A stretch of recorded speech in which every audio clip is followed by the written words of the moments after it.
8 de la mañana con 6 minutos, 8 con 6, y como siempre agradecidos con Fernando Gómez Suárez. Usted lo conoce muy bien, es analista y consultor del sector aéreo nacional, del sector aéreo internacional. Siempre nos ayuda a entender un poquito mejor qué es lo que está pasando con nuestros aeropuertos. Fernando, bienvenido. Te saludamos Viridiana Pacheco y un servidor. Fer, buenos días. Viridiana, Gastón, muy buenos días. Encantado de compartir otra vez este espacio con ustedes. No, siempre es un gusto escucharte, Fer.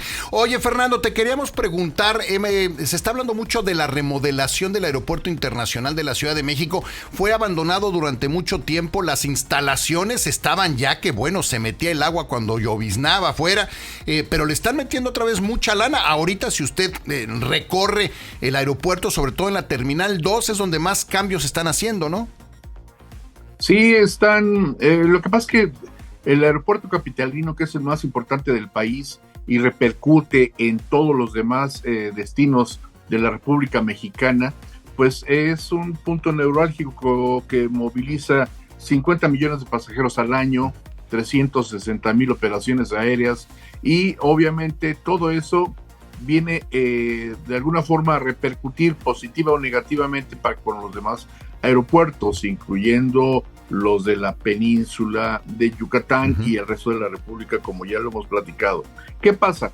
Que no hay recursos para invertir o aplicar correctamente año con año en planes de conservación, mantenimiento y remodelación. Ya no hablemos de construcción de áreas nuevas para mejorar las áreas operativas. Recuerda que el aeropuerto capitalino Benito Juárez pues está saturado desde hace más de 35 años y obviamente requiere una gran cantidad de recursos, pero estos recursos se están yendo al pago de otras cosas, como el pago de unos bonos vencidos que colocó el gobierno en secciones anteriores y que tras la cancelación del aeropuerto en Texcoco, pues tuvieron que cumplirse esos compromisos y todavía faltan algo así como 4,000 millones de dólares por cumplir, y eso pues distrae los recursos del aeropuerto, que es el principal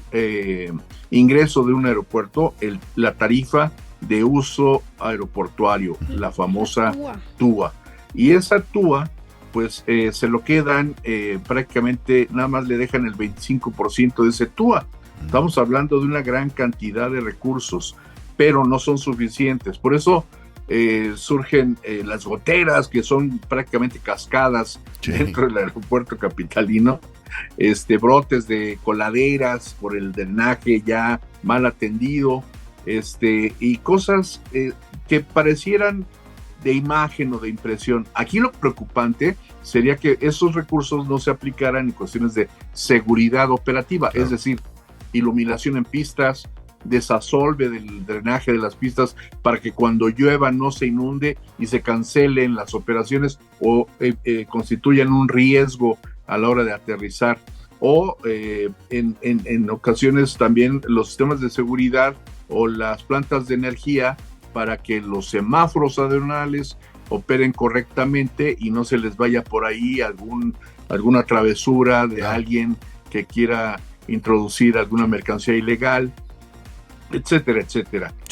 Sí hace falta muchos recursos, y esos recursos pues, se están aplicando a este pago de bonos, pero también esa oportunidad se pudieron desviar a parte de estos para el pago de Felipe Ángeles, cuando en realidad lo que hace falta pues es mejorar aeropuertos como en Yucatán, Puerto Progreso, la misma Mérida, donde podrían constituirse un área, un centro distribuidor de vuelos de la región sureste, que es muy importante. Claro, tienes Cancún, ahí en Quintana Roo, tienes ahora Tulum, pero son destinos específicamente de una zona muy importante, pero que ahora la parte de Yucatán, creo, y Campeche a la vez, creo que son una oportunidad para el crecimiento turístico, dado la naturaleza de sus atractivos, pero también porque Mérida, por ejemplo, se está constituyendo en un centro de oportunidad de trabajo, donde mucha gente del centro de la República se está trasladando por oportunidades de trabajo o por seguridad o porque en realidad es una buena zona para vivir, ¿no? Sí, claro. Para hijos y para la familia. Totalmente. ¿Cómo le está yendo al AIFA? Porque, si el aeropuerto Benito Juárez no está pasando por su mejor momento, pues nuestra opción para la Ciudad de México es el AIFA. ¿Qué tan positivo es llegar al AIFA? ¿Cómo le está yendo? Mira, Viridiana, creo que pues no le está yendo muy bien, seamos sinceros. En realidad sí ha tenido un mayor dinamismo en los últimos meses, dado que decretaron que todas las operaciones de carga se fueran para allá, pero pues pasajeros no ha incrementado. Sí hay algunas rutas, aerolíneas que han abierto rutas, pero entre ellas son las más rentables. Haz de cuenta, México-Tijuana, México-Cancún, México-Guadalajara, México-Monterrey. Esas siempre van a ser dentro de las 10 rutas más rentables o atractivas. Siguen siendo negocio. Eso, pues aunque lo hubieran hecho en Tizayuca o en Toluca o cualquier aeropuerto, hubieran tenido éxito. Sin embargo, no hay la movilización de pasajeros correcta o adecuada o que se esperaba, puesto que el aeropuerto tenía un mercado cautivo, que es el mismo mercado del Benito Juárez. Es decir, se construyó para ayudar a quitar la saturación del aeropuerto Benito Juárez, cosa que no se ha cumplido. Y a diferencia, por ejemplo, de Cancún con Tulum, que en el que Tulum de inmediato absorbió parte del mercado, lo que se esperaba del AIFA es que absorbiera en su oportunidad, pues al menos entre el 20 y el 50% del mercado, de esos 50 millones de pasajeros que estamos hablando al principio. Y en realidad no ha sucedido, falta mucho y tendrán que invertirle recursos también ahí para financiar, para subsidiar. No les gusta utilizar el término de subsidio, digamos que será un financiamiento paralelo o alterno necesario, como el eufemismo que le quieren aplicar, pero en realidad es eso, y tendremos todos, tú, yo, la ama de casa, el estudiante que nos está escuchando ahorita, o la gente que vuele o no vuele, tendremos que pagar como contribuyentes de impuestos parte de sus recursos, cuando en realidad podrían aplicarse o pudieron haberse aplicado en otras obras de mayor impacto o eficiencia y efectividad. Vuelvo al tema, hubiéramos mejorado los aeropuertos que tenemos y no construir más aeropuertos, que en realidad no es lo que necesitamos. Necesitamos una red de aeropuertos que comuniquen mejor y más rápido al país. Sí, totalmente. Ahora, el AIFA continúa con el problema de la conectividad, porque me dicen quienes vuelan al AIFA, me dicen el problema es salir de ahí y el problema es llegar de ahí, porque sale carísimo y todavía no hay el transporte. Creo que tienen algunos transportes públicos que son relativamente buenos, pero sigue siendo un problema la conexión. O sea, llegar a la ciudad, pues.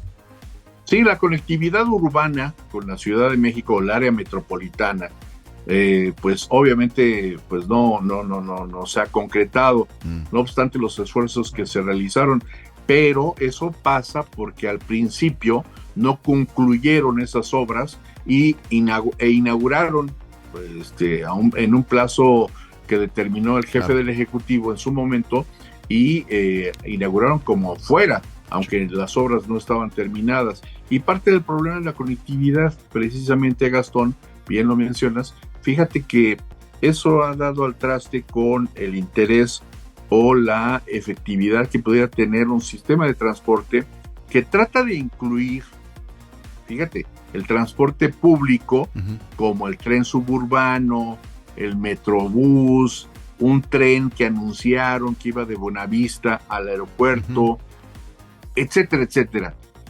Eso podría funcionar, fíjate, para pues quizás el 5% del mercado de pasajeros que movilizan. Claro. O sea, estamos hablando de beneficiar a unos 5 millones de pasajeros. Está bien la cantidad, pero la mayoría de la gente no se traslada en transporte público. Claro. Llega en carro, en auto, es decir, en taxi, ya sea de plataforma o de tarifa libre, como sucede en todos los aeropuertos, o bien llega por auto propio, ¿no? Lo van a dejar, lo van a acompañar.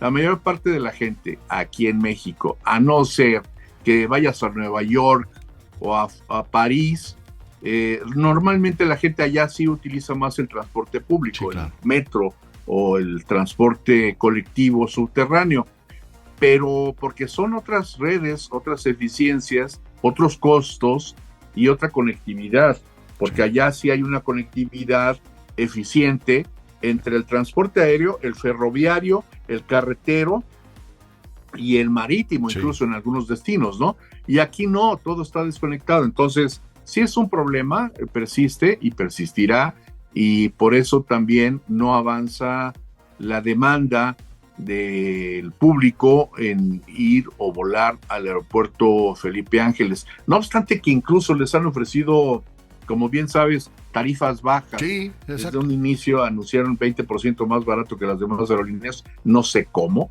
pero es imposible ofrecer eso, sí, claro, porque le das al traste precisamente un proyecto de inversión, aunque sea pública, o sea, aunque sean recursos del Estado, pues lo ideal es que se pagara al menos los costos operativos que tiene esa terminal con los ingresos, pero claro, pues estamos entrampados en un círculo vicioso en el que no logran salir adelante. Parecía fácil, pero ya hemos visto que no lo es, y obviamente esos planes o esas estrategias de crecimiento pudieron haberse aplicado. Ahí están, lo hemos mencionado incluso aquí contigo, Gastón, muchas veces. Las propuestas están, porque podemos criticar, podemos hablar en lo personal, pero nos gusta, Gastón, y por eso me da mucho gusto platicar siempre con ustedes, porque siempre llegamos a propuestas concretas, ¿no? Exacto. De cómo resolver una problemática y cómo ayudar o contribuir en la definición de políticas públicas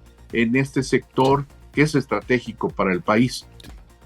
¿Tiene solución el Benito Juárez? Sí, tiene solución aún. Tiene ya muy poquito espacio para crecer. Recordemos que cancelaron la zona del hangar presidencial, sí, se canceló, con el avión TP-01. Esa zona podría utilizarse, pero hay otra zona que es Reserva Federal, que está prácticamente cruzando la avenida al norte de la terminal, y esa zona está planteada como una alternativa desde hace décadas. Claro, ahorita habría que readecuar ese proyecto, pero hay proyectos y hay propuestas y hay estrategias tanto operativas y no de mucha inversión que se podrían aplicar en ese sentido. Claro, no hay opción óptima, pero sí hay la idónea para poder aplicar una solución en el aeropuerto, okay, que maneja prácticamente el 40% de toda la actividad aérea en el país. Vale la pena ponerle atención a ese punto. Totalmente. Oye, Fer, como siempre, muchísimas gracias por la explicación. Seguiremos molestando, como siempre, es un gusto escucharte. Y bueno, le vamos dando seguimiento a estos temas que son importantes y que impactan la vida de mucha gente a diario, ¿no? Que vuela, hay mucha gente que varias veces a la semana se sube a un avión. Así es. Para mí siempre será un gran placer platicar con ustedes, Gastón, y Viridiana, estar aquí a la orden. Muchísimas gracias, Fer. Te mandamos un abrazo. Igualmente. Y cuídense mucho, Gastón, Viridiana, buen día. Gracias. Igualmente. Ahí lo tienes, Fernando Gómez. Sígalo, vale mucho la pena seguirlo. Con él siempre, de verdad, siempre hay datos interesantes que nos comparte. Le pone @Fer Gómez Suárez, las dos con Z, Fer Gómez Suárez, y así lo puede seguir. Y de verdad, bien, bien interesante, Fernando. Le mandamos un abrazo.